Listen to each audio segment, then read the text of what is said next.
ನಾನು ನಿಮ್ಮ ಪ್ರೀತಿಯ ರಾಜ್ ಜಿಪಿಟಿ ಸ್ನೇಹಿತರೆ, ಇವತ್ತು ಮೀಡಿಯಾ ಟಿವಿ ವತಿಯಿಂದ ಒಂದು ಡಾಕ್ಟರ್ ರಾಜ್ಕುಮಾರ್ ನೆನಪಿನೋತ್ಸವದ ಕಾರ್ಯಕ್ರಮದಲ್ಲಿ ಇಂದು ನಾವು ಮೈಸೂರಲ್ಲಿದ್ದೇವೆ. ಹಾಗಾಗಿ ಗುಂಡ್ಲುಪೇಟೆಯಿಂದ KAP ಇಂಜಿನಿಯರ್ ಹಾಗೂ ಪ್ರಸಿದ್ಧ ಗಾಯಕರಾಗಿರ್ತಕ್ಕಂಥ ಮಯೂರ್ ಸರ್ ಅವರು ಬಂದು ಒಂದು ಹಾಡನ್ನು ಹಾಡಿದ್ರು. ಅದಕ್ಕೆ ಪ್ರಥಮ ಬಹುಮಾನವನ್ನು ಬಂದಿದೆ. ಯಾಕೆಂದರೆ ಅದು 10,000 ರೂಪಾಯಿ ಅಮೌಂಟು.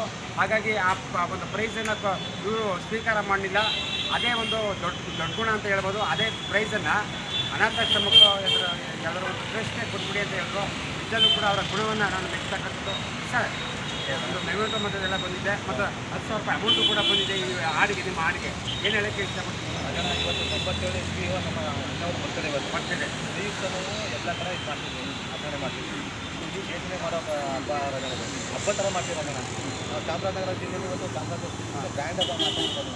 ಇವತ್ತು ನಮಗೆ ಒಂದು ವೇದಿಕೆಯಲ್ಲಿ ನಮ್ಮ ಕಲ್ಪನೆ ಹಾಕಿ ಒಂದು ಭವನ ತುಂಬ ಖುಷಿ ಆಗ್ತದೆ. ನಮಗೆ ಖುಷಿನೇ ತಡ್ಕೊಳಕ್ಕಾಯ್ತಿದ್ದಲ್ಲ. 10,000 ರೂಪಾಯಿ ಅಮೌಂಟು ಕಡಿಮೆ ಇದಲ್ಲ. ಈ ಒಂದು ದೊಡ್ಡ ಅಮೌಂಟನ್ನು ನೀವು ಬೇಡ ಅಂದ್ಬಿಟ್ಟು ಒಂದು ಬಡ ಮಕ್ಕಳಿಗೆ, ಅನಾಥ ಮಕ್ಕಳಿಗೆ ವಿದ್ಯಾರ್ಥಿ ಡ್ರೆಸ್ ಹಾಕಿ ಅಂತ ಹೇಳ್ತಿದ್ವಿ. ಹೌದು, ಏನು ಹೇಳ್ತಿದೆ ಅಣ್ಣವ್ರದ್ದು ಒಂದು ರಾಜಣ್ಣ ಇದು ನಮ್ಮ ರಾಜನವರ ಒಂದು ನಾವು ಅನುಯಾಯಿಗಳು. ಅವರ ಏನು ದಿನಾಚರಣೆ ಪಾಲಿಸ್ತೀರೋ ಅದನ್ನು ಮಾಡ್ತಾ ಇದ್ದಾರೆ. ಅವ್ರು ಹಂಗೇನೆ ಬಡ ಮಕ್ಕಳಂದ್ರೆ ತುಂಬ ಇಷ್ಟ. ಅಣ್ಣವ್ರ ಮನೆಗೆ ಯಾವಾಗಲೇ ಆದರೂ ಹೋಗಿರೋ ನಾವು ಹೋದ ತಕ್ಷಣ ಹೊಟ್ಟೆ ಊಟ ಮಾಡಿ ಓದಿಸಿ ತಿನ್ಸಿ ಮುಂಚಿ ಕಳ್ಸೋದು ರಾಜಣ್ಣ. ನೆನ್ನೆ ತನ ಯುವರಾಜ್ ಅವ್ರದ್ದು ಬರ್ತಡೇ ಹೋಗಿದ್ದು, ಅವ್ರು ಗ್ರ್ಯಾಂಡ ಮಾಡ್ಕೊಂಡು ಅವತ್ತು ಅಷ್ಟೇ ನಮಗೆ ಅಭಿಮಾನಿಗಳು ಯಾರೇ ಬರಲಿ ಅವ್ರು ಗ್ರ್ಯಾಂಡಾಗಿ ತಿಂದು ಊಟ ಕೊಟ್ಟು ನಾವೇ ಊಟ ಮಾಡ್ಕೊಂಡು ನಿಧಾನಗಳು ಅಂತ ಗುಣ ಇದೆ ಅವರ ಒಂದು. ನಾವು ಎಷ್ಟಿಟ್ಟು ನಾನು ಅವರು ಒಂದು ಸಣ್ಣ ಒಂದು ಇದು ಕಿರುಕಾಣಿಕೆ ರಾಜಣ್ಣ. ನಮಗೇನು ದುಡ್ಡು ಆಸ್ತಿ ಏನು ಇರಲಿಲ್ಲ. ಒಂದು ವಿಶ್ವಾಸ ಅಣ್ಣವ್ರ ಮನೆ ಬಳಗದಲ್ಲಿ ನಾವು ನಮ್ಮ ಮಯೂರ ಅಂತ ಹೆಸರಿದ ಮೇಲೆ ಅಣ್ಣವ್ರ ಕಾಬಲಿ ಸೇರಿದಂಗೆ ಅದಕ್ಕೋಸ್ಕರ ನಾವು ಇದೊಂದು ಇದು ಮಾಡಿದ್ವಿ. ತುಂಬ ಸಂತೋಷ ಆಯಿತು ನೋಡೋಣ. ಹೀಗೆ ನಿಮ್ಮ ಒಂದು ಕಲಾಸೇನೆ ಹೀಗೆ ಮುಂದುವರ್ಕೊಂಡಾಗಲಿ.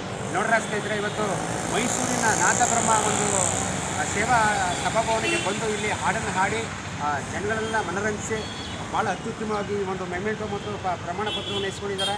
ಹಾಗೂ ಬಂದಂಥ ಅಮೌಂಟನ್ನು ಒಂದು ಅನಾಥಾಶ್ರಮಕ್ಕೆ ಕೊಟ್ಬಿಡಿ ಅಂತ ಹೇಳಿದ್ದಾರೆ. ಅವರ ಧಾರಾವಾಹಿಗಳಿಗೆ ನಿಜವೂ ಧನ್ಯವಾದ ಹೇಳಬೇಕು. ಸರ್ ನಮಸ್ಕಾರ, ಮತ್ತೊಮ್ಮೆ ನಮಸ್ಕಾರ ಸರ್.